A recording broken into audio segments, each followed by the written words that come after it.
ask questions so I can. All right, quite a few. Okay, in that case, we'll take 2 questions now then. So go here first, and then. You were saying that you felt other countries are hampering Turkey's accession to the European Union.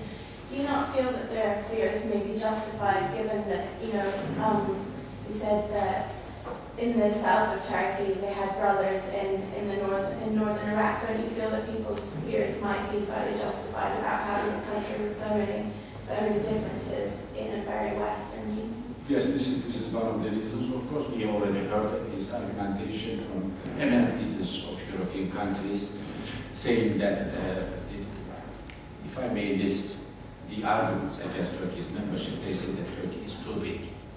It will be very difficult to digest Turkey. Secondly, the European Union has recently enlarged. Now there are 12 new member countries.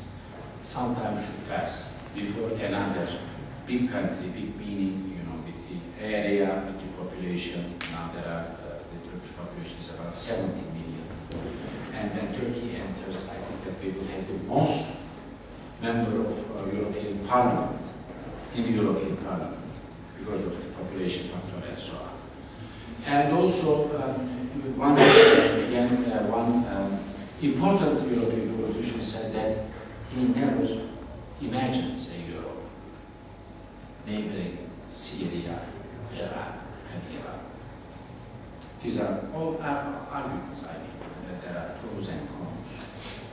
So we shall see actually, because what I can tell you simply is that we will do whatever is necessary to fulfill the requirements. Because we know that European Union is a club, and this club has membership regulations. No one can demand special privileges or special relationship from a club. Okay, I want to become a member, but please do not apply these rules to me, because this is no way, this is not possible. Therefore, we are conscious of the fact that we will have to fulfill these requirements. And only then we shall see whether,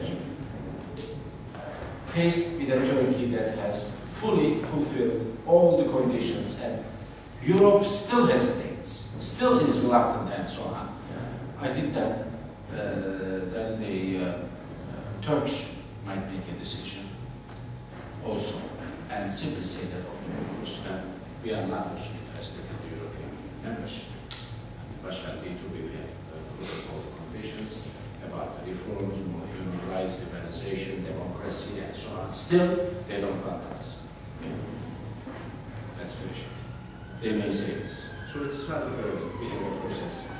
And in the Turkish calculations, we would like to be a member by 1st of January 2014. Why is this? Because the European Union is run by 7-year budgets.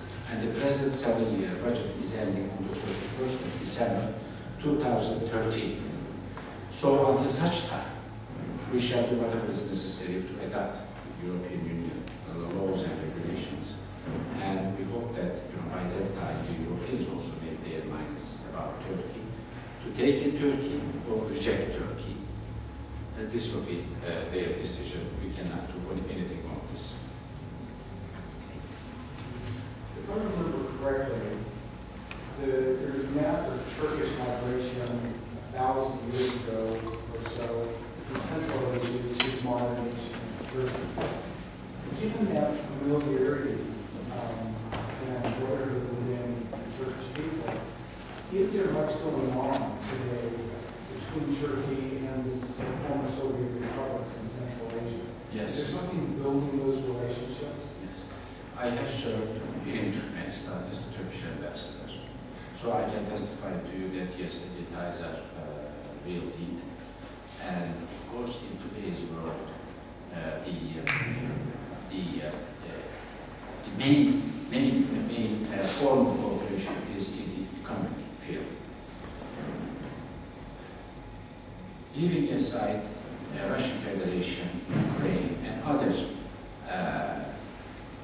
former Soviet republics, talking about only 5 Turkic republics, I can tell you that the Turkish investments across 5 countries is about $10 billion. And the amount of total contractual services, that is building, constructing buildings, railroads, airports, other infrastructure is $14 billion. This is done entirely by Turkish private sector. Of course, government doesn't object them or supports them in their activities, but I think this shows that, the strong Turkish interest at the people's level for the Turkish companies to go there and, do important jobs for the development of these countries. Other than that, we think that, the strong ties between these republics and the Turkish Republic will continue in the years ahead as well. And we also believe that there is every ground for the further development of the ties. As I just mentioned as an example, Okay, we'll take one more quick question. We've got a reception afterwards, so if there's other questions that people have, these can be discussed over a glass of wine or orange juice or water. But we'll go here and. Do you think, regardless of the High Court's judgment, that the very election of the AK party government reflects a shift in the Turkish people's attitudes towards the economic of secularism? And if so, why does it be the case? That is something we shall have to wait and see. There are certain aspects that we will have to consider, of course. AK party has been a reformist party. Between the period 2002 and 2007, we had elections, general elections recently in July of last year. Those 5 years, the AK party maybe made the most reforms as far as democratization and modernization of the country is concerned. It is during the AK party's time that Turkey started negotiations, reached that stage. This is the furthermost stage that Turkey has reached in its relationship with the European Union. Because we have been, maybe for the last 10 years or so, a candidate country, but now we are a negotiating country with the European Union. Therefore, these are all on the positive side of the balance of the AK party's action in Turkey. And therefore, there is a strong support from the people.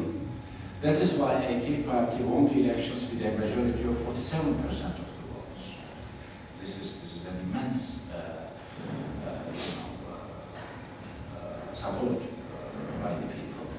And it is a good question if a decision is made for the closure of the party, how the Turkish internal politics will be. And maybe, or it's a possibility, strong possibility, the party will make a reorganization and again come back to the Turkish political scene, as long as they have this strong popular support behind them. But what will happen if there is a negative action? I must tell you this also.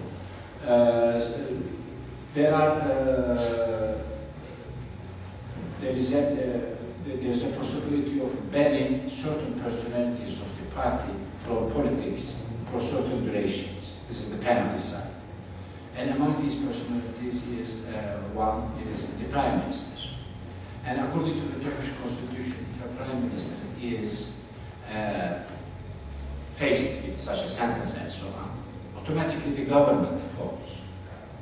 So in September, what we might see, you can read in the papers that Turkish foreign civilians followed because of this closure. Because, again, I am talking on conditionality, because the party is closed. Thereafter, what will happen? The other representatives, other deputies, who are in great number in the parliament, probably